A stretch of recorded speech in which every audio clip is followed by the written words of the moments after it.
புரட்சி மீடியா நேயர்களுக்கு வணக்கம். ஒரே நாடு ஒரே தேர்தல் என்ற சட்ட வரைவை பாஜக அமைச்சரவை ஏற்றுக்கொண்டிருக்கு. இது குறித்து ஒரு கலந்துரையாடல். வணக்கம் தோழர். வணக்கம்.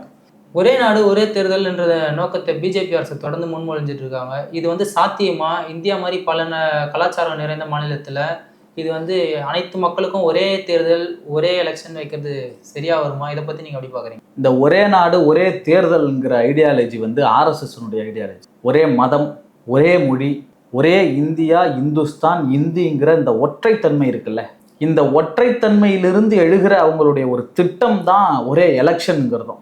ஆக RSS திட்டங்கள் எதுவோ அதை பாஜக நிறைவேற்றும். அதுக்காக தான் RSS பாஜகவுக்கு வேலை செய்யும். அப்படி பார்க்குறப்ப ஒரே நாடு ஒரே தேர்தல் என்பதும் இனி இந்த ஜனநாயகமே இந்த நாட்டில் இருக்கக்கூடாதுங்கிறதுக்காக அவர்கள் கொண்டு வருகிற ஒரு மிக மோசமான திட்டம் தான் இந்த ஒரே நாடு ஒரே தேர்தல். இந்த திட்டத்தை யார் தலைமையில் இதுக்கு ஒரு குழுவை போடணும்னு அவங்க யோசிச்சப்போவே, எப்படி இந்த நாட்டில் இஸ்லாமியர்களுக்கு எதிராக வன்முறையை செஞ்சுட்டு ஒரு இஸ்லாமியரான APJ அப்துல் கலாமை குடியரசுத் தலைவராக போட்டாங்கல்ல, அந்த மாதிரி தலித்துகளுக்கு எதிரான வன்முறையை பாஜக அதிகமாக செஞ்சுட்டு ராம்நாத் கோவிந்தர் அவர்களை குடியரசுத் தலைவராக போட்டாங்க. அப்படித்தான் அந்த ராம்நாத் கோவிந்த் முன்னாள் குடியரசுத் தலைவர் தலைமையில் ஒரு குழுவை போட்டு அதில் எதிர்கட்சிகள்லாம் சேர்க்குறாங்கிற பேரில் சும்மா ஒரு பேருக்காக சேர்த்து அவங்க இன்னைக்கு ஒரு 18,000 பக்கங்கள் கொண்ட ஒரு அறிக்கையை குடியரசுத் தலைவர், இப்பொழுது இருக்கிற குடியரசுத் தலைவரான திரௌபதி முர்மு அவர்கள்ட்ட கொடுத்தாங்க. இப்போ இருக்கிற தலித் குடியரசுத் தலைவர்களோ பழங்குடியின குடியரசுத் தலைவர்களோ இந்த நாட்டினுடைய முதல் குடியரசுத் தலைவராக தலித் குடியரசுத் தலைவராக இருந்த நாராயணன் அவர்களைப் போல சுயமாக சிந்திக்கிறவங்க இல்லை.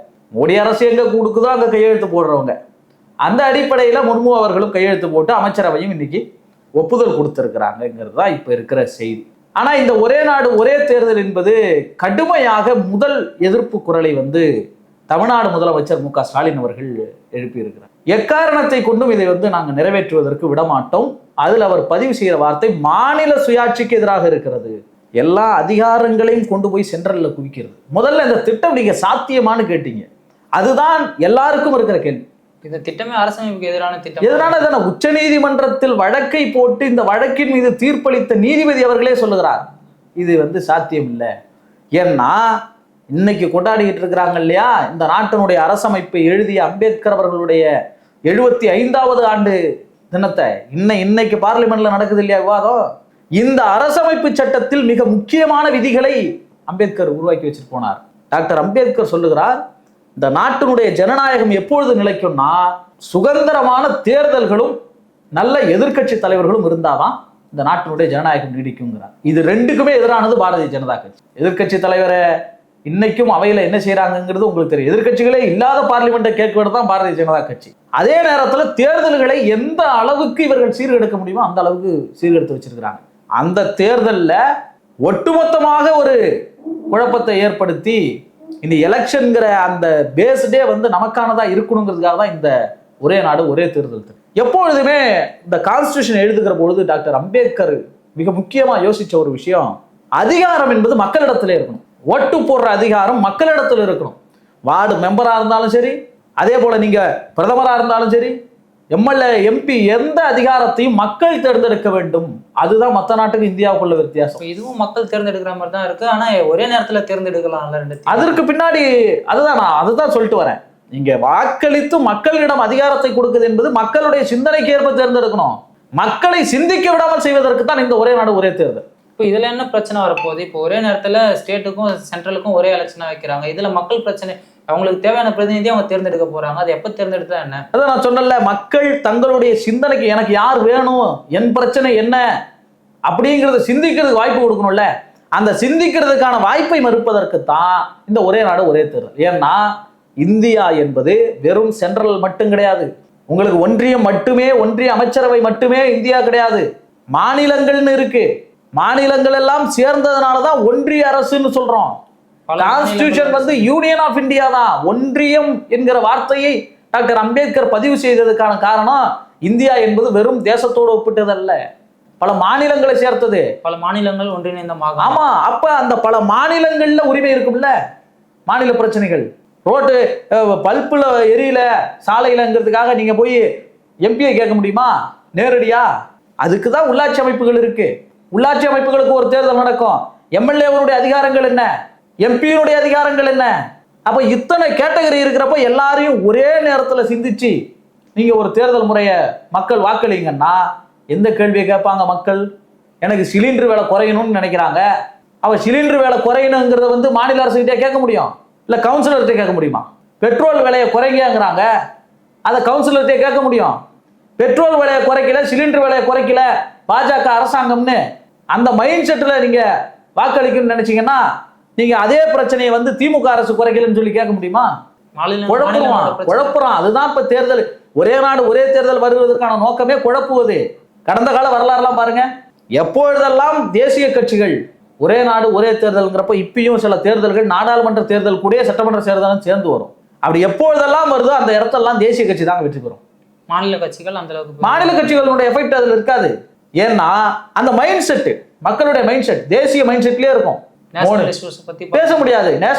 நேஷனல் இஷ்யூவை பத்தி யோசிக்கிற மக்களால மாநிலத்தை பத்தி சிந்திக்க முடியாது. நீங்க எம்எல்ஏ எலெக்ஷனுக்கு அடுத்தது உள்ளாட்சி தேர்தலை ஏன் நடத்துறாங்க? உள்ளாட்சி வரை மக்களுக்கு யோசனை இருக்கும். நமக்கு யாரு மெம்பரா, இந்த தெருவில் இருக்கிறவன் வார்டு மெம்பரா வரணும், நம்ம ஊரை சேர்ந்தவன் நம்மள தெரிஞ்சவன் நமக்கு கவுன்சிலரா வரணும். எம்எல்ஏ திமுகவில் இருப்பாங்க, கவுன்சிலர் வேற கட்சியில இருப்பாங்க. அப்ப இவ்வளவு பிரச்சனைகள் ஏன் இருக்கு அப்படின்னீங்கன்னா இந்த வகைமைகள்லாம் வகைப்படுத்தி வச்சது காரணம் எல்லா மக்களும் தங்களுக்கு எது வேண்டும் என்பதை தேர்ந்தெடுக்கிற அதிகாரத்துக்கு கொடுக்கிறது. இப்ப பாஜக கொண்டு வர தேர்தல் என்பது சிந்தனையை தடுப்பது, எல்லாம் ஒருமுகப்படுத்துவது. இப்ப ஏன் வந்து நீங்க 303 இடம் போன தேர்தலில் நரேந்திர மோடி அவர்கள், ஆனால் தமிழ்நாட்டில் 38 இடம் திமுக கவர்மெண்ட் தான் வந்தது, கூட்டணி தான் வந்தது. இப்போ பாருங்க, இப்பயே நேஷனல்ல பாஜக, ஆனா தமிழ்நாட்டில் 40க்கு 40 திமுக வந்தது. காரணம் மாநில உரிமைகள் சார்ந்த பிரச்சனையில் ஒன்றிய அரசுக்கு எதிராக இருக்கிற மனநிலை.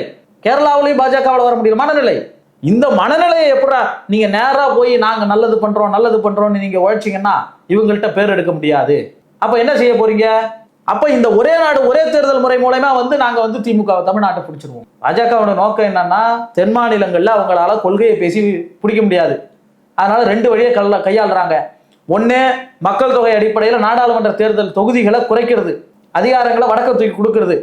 இன்னும் ஒண்ணு, ஒரே நாடு ஒரே தேர்தல்ங்கிறது அமலுக்கு வந்ததுன்னா இந்த ஒரே நாடு ஒரே தேர்தல்ங்கிற அடிப்படையில் தேசிய பிரச்சனைகளை பேசி மக்களை மாநில உரிமைகள் சார்ந்து யோசிக்க விடாம பண்ணிடலாங்கிறது. அந்த அறிக்கையில அவங்க சொல்லும் போது பண செலவு நிறைய ஏற்படுது, பொலிட்டிக்கல் லீடர்ஸால வந்து டைம் ஸ்பெண்ட் பண்ண முடியல, ஃபுல்லா கேம்பெயின்ல இருக்க வேண்டியதா இருக்குது, இந்த மாதிரி காரணத்தை சொல்றாங்க. மக்களோட பணியில ஈடுபட முடியல. இந்த மாதிரி இருக்கும்போது நம்ம ஒரே நாடு ஒரே தேர்தல்ன்றதை வரவேற்கலாம்ல. அதை நடத்துவதற்கான ஃபெசிலிட்டி வந்து இந்தியாவுடைய கட்டமைப்புக்கு ஏற்றதான்னு நம்ம பார்க்கணும். ஜார்க்கண்ட் மாநிலம் ஒரு சின்ன மாநிலம், 90 தொகுதிகள் தான், தமிழ்நாட்டை விட 2 மடங்கு சின்னது. 90 தொகுதிகள் கொண்ட ஒரு மாநிலத்துல 2 கட்டமா தேர்தல் நடத்தும். ஜம்மு காஷ்மீர்ல 3 கட்டங்கிறான், சின்ன சின்ன மாநிலங்கள்ல கூட 4 கட்டங்கிறான், சில பெரிய மாநிலங்கள்ல 1 கட்டங்கிறான். உத்தரப்பிரதேசத்துல எத்தனை கட்டமா நடக்குது? 6 கட்ட தேர்தல்லாம் தமிழ்நாட்டில் நடந்திருக்கு. அப்போ ஒரே கட்டத்தில் தேர்தல் நடத்த முடியாதுங்கிறத ஒரு மாநிலம் கூட தீர்மானிக்குது. நீங்க ஒரு மாநிலத்திலே ஒரே கட்டமா உங்களால் தேர்தல் நடத்த முடியல, நாடு முழுவதும். ஆனா நாடு முழுவதும் என்ன சொல்றீங்க? நாங்க ஒரே கட்டமா தேர்தல் நடத்திடுவோம் அப்படிங்கிறீங்க. செலவை பத்திங்க, பாஜக அரசாங்கமா இருக்கட்டும், காங்கிரஸா இருக்கட்டும், தேர்தல் கட்சிகளாக இருக்கட்டும், அவங்க பண்ற செலவை விடவும் குறைவானதுதான் தேர்தல் நடத்துவதற்கு. 8000 கோடி செலவு பண்றேன் அப்படின்னு சொல்றாங்க. ஒன்றும் இல்லை, இந்த நிதி ஒதுக்குற விவகாரங்கள் இருக்குல்ல, கும்பமேளாவுக்காக 2000 கோடி ரூபாய் ஒதுக்கி இருக்கிறாங்க. உத்தரப்பிரதேசத்தில் நடக்க போகுதுன்னு ஒன்றிய அரசாங்கம். ஆனா வயநாட்டில் இன்னைக்கு மக்கள் இறந்தாங்கல்ல நிலச்சரிவில், 130 கோடி கேட்டாங்க, அதையே தரல. அப்ப நிதி ஒதுக்குறது இவங்களுக்கு பிரச்சனை இல்ல, தெய்வத்துக்கு ஒதுக்குறாங்க, பாதிக்கப்பட்டவங்களுக்கு ஒதுக்கல. அப்ப நிதி ஒதுக்குறது பாஜகவுக்கு பிரச்சனை இல்ல, நிதியை காரணம் காட்டி நாங்க இதை செஞ்சிருவோம் அப்படிங்கிறது. அது எப்போ வருமா? 2034 வருமா? பெண்களுக்கு 33% இடஒதுக்கீடு கொடுக்குற சட்டத்தை பாஜக தான் கொண்டு வந்தாங்க. எப்பயும் அமலுக்கு வரும்? அது வருங்க, அது இன்னும் ஒரு 5-6 வருஷம் கழிச்சு வருங்க, 2029க்கு வரும். அந்த மாதிரி இப்ப என்ன சொல்றாங்க, இந்த தேர்தல் முடிவுகள் எப்பங்க வரும்? 2034 வரும் அப்படிங்கிற ஒரு இதை முன்வைக்கிறாங்க. தேர்தலில் வரவு செலவு கணக்குகளை பத்தி யோசிக்கிறதெல்லாம் பாஜக இல்ல. எப்ப தேர்தல் நடத்துறோம்னு பாஜக தாங்க முடிவு பண்ணுது. மகாராஷ்டிரா தேர்தல், 5 மாநில தேர்தல் ஒன்னா வரணும். 90 தொகுதி இருக்கிற ஜார்க்கண்டுக்கு 2 கட்டமா தேர்தல், ஹரியானாவுக்கு 2 கட்டமா தேர்தல், 280 தொகுதிக்கு மேல இருக்கிற மகாராஷ்டிராவுக்கு ஒரே கட்டத்தில் தேர்தல். அதுவும் தேர்தல் தேதி எப்போ வைக்கணுங்கிறத மோடி அவர்கள் வெளிநாடெல்லாம் போயிட்டு மற்ற மாநிலங்கள்லாம் ஜெயிச்சுட்டு தேர்தல் பிரச்சாரம் பண்ணிட்டு அவர் வரவில்லையே, அது வெயிட் பண்ணும். ஆக இந்த ஒரே நாடு ஒரே தேர்தல் என்பது எல்லாம் சொல்றாங்க. ஏங்க, சுதந்திரத்துக்கு அப்புறம் நீங்க வந்து தேர்தல்கள்லாம் ஒன்னாதானே நடந்துகிட்டு இருந்தது. 67 வல்லையவே உங்களுக்கு வந்து ஒரே முறையாக தானே நாடாளுமன்றத்துக்கு சட்டமன்றத்துக்குலாம் தேர்தல் நடந்தது. இப்ப சாத்தியம் இல்லையாங்கிறாங்க. எல்லாம் ஒன்னாதான் இருந்துச்சு. இந்த எஸ்ஆர் பொம்மை அவர்களுடைய வழக்கு ரொம்ப முக்கியமான வழக்கு. எஸ்ஆர் பொம்மை அவர்களுடைய வழக்கு என்பது மாநில சட்டமன்றத்தை கலைத்தது தொடர்பான வழக்கு தான். அப்ப நீங்க ஒரே நாடு ஒரே தேர்தலை நடத்திடுறீங்க. ஒரு மாநில அரசாங்கம் கவிழ்க்கப்படுதுன்னு வச்சுக்கோங்க 5 வருஷத்துக்குள்ள. மீதி இருக்கிற 5 வருஷம் ஆட்சி இருக்கு. 2 வருஷத்துல மாநில அரசாங்கத்தை கவிழ்த்துறாங்க. மீதி 3 வருஷம் என்ன செய்வாங்க? அதுக்கான சிறப்பு சட்டத்தெல்லாம் ஏற்றுன்றாங்க. அதுக்கு என்ன சொல்றாங்கன்னா ஆளுநர் ஆட்சி அங்கே இருக்குங்க. ஆளுநர் யாருக்கிட்ட இருப்பா? இப்ப தமிழ்நாட்டு ஆளுநருடைய நிலைமை என்ன? கேரளாவுக்கு யார் தொந்தரவு கொடுக்குறான்? காஷ்மீருக்கு யார் தொந்தரவு கொடுக்குறா? ஆளுநர் தான் தொடர்ந்து. அந்த ஆளுநர்லாம் யாரோட ஆளா இருக்கிறாரு? பிஜேபி அரசாங்கத்தோட. அப்ப பெரும்பான்மையா தேசிய கட்சியா இருக்கிற பாஜகவுடைய ஆளுநர்கள் தான் இருக்கிறாங்க. நாளைக்கு காங்கிரஸ் வந்தாலும் இந்த நிலைமை இருக்கலாம்ல. நீங்க காங்கிரஸ் மட்டும் நம்ம இல்ல காங்கிரஸ் வந்தா சரியாயிடும். எப்படியோ ஆளுநர் வந்தாருன்னா ஆளுநர் ஆளுவதற்கு எதுக்கு மாநில மக்கள் ஓட்டு போட்டு தேர்ந்தெடுக்கிறான்? ஆளுநர் ஆட்சி எப்படி இருந்ததுன்னு கடந்த காலத்துல இல்லையா? அப்ப என்ன செய்வான்? இந்தியா முழுக்க மாநில ஆட்சிகளை கவிழ்ப்பதுல பாஜக முதலணுமா இல்லையா? மகாராஷ்டிராவில் அப்படிதானே கவிழ்த்தாங்க. ஆட்சியை கவிழ்க்கிறது அதானையும் கூட்டு சேர்த்துக்கிட்டு கவிழ்த்து இன்னைக்கு ஆட்சிக்கு வந்துட்டாங்கல்ல. அப்ப அப்படி ஆட்சியை இந்தியா முழுக்க காக்கிற பாஜக நாளைக்கு தேர்தல் நடந்த பிறகு திமுக ஆட்சியை 2 வருஷத்துல கலைச்சிட்டு 1 வருஷத்தை கலைச்சிட்டு 4 வருஷம் நீங்க குடியரசுத் தலைவர் ஆட்சி நடத்திட்டு இருப்பீங்க. எதுக்குடா குடியரசுத் தலைவர் ஆட்சி? ஏன் ஆளுநர் ஆட்சி? ஏன்னா ஒரே நாடு ஒரே தேர்தல் வரணும்ல, அது வரல வெயிட் பண்ணுங்க அப்படிங்க. மாநிலத்தோட உரிமையெல்லாம் போகுது. மாநிலத்தோட உரிமைகள் நீங்க ஏன் இலங்கையில ராஜபட்சவை அடிச்சு விரட்டுறான்?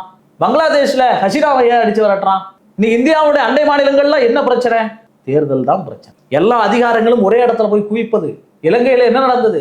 மாகாணங்களுக்கு உரிமை இல்ல, மாகாணங்களுக்கு நிதி பகிர்வு இல்ல, மாகாணங்களுக்கு வர எல்லா உரிமையும் கொண்டு போய் ராஜபட்சவே வச்சுக்கிட்டாரு.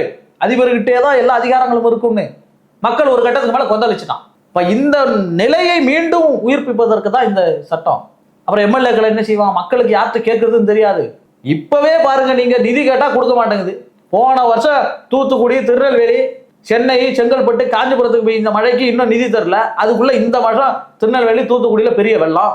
அப்ப 1 வருஷமா நிதி கேட்டு தர முடியாத நிலை. எம்எல்ஏக்கள் இருக்கிற பொழுதே நிதி தரலன்னா நாளைக்கு இந்த ஆட்சியும் சென்ட்ரல் கவர்மெண்டாவே இருக்கிற பொழுது எப்படி நீங்க எதிர்பார்க்க முடியும் மாநில உரிமைகளை? அப்ப இந்த அளவுக்கு இதுல பெரிய ஆபத்துகள் அவங்க வச்சிருக்கிறதுனாலதான் அவன் ஒரே நாடு ஒரே தேர்தல்ங்கிறான். முதல்ல அந்த பில்லுக்கு நீங்க பாஜகவுடைய ஆட்சியை காப்பாத்துறது யாரு? 2 மாநில கட்சிகள். 240 சீட்டு தானே பாஜக. பீகாரை சேர்ந்த நிதிஷ்குமார் யாதவனுடைய கட்சியும் ஆந்திராவை சேர்ந்த சந்திரபாபு நாயுடைய கட்சியும் தான் அதை காப்பாத்துது. 2மே மாநில கட்சி. அப்ப அவர்களுடைய ஆதரவு வேணும். இன்னும் பல்வேறு அதிலே இருக்கிற ராம்விலாஸ் பாஸ்வானுடைய பையன் சிராஜ் பாஸ்வான் அவருடைய ஆதரவு வேணும். இதையெல்லாம் கொண்டு நாடாளுமன்றத்தில் விவாதத்துக்கு எடுத்துக்கிட்டு அதெல்லாம் இதை நிறைவேற்றுறதுக்கு பாஜகவுக்கு இப்ப என்னன்னா இந்த ஒரே நாடு ஒரே தேர்தல் நடக்குதா இல்லையாங்கிறதான் 2ஆம் பட்சம்.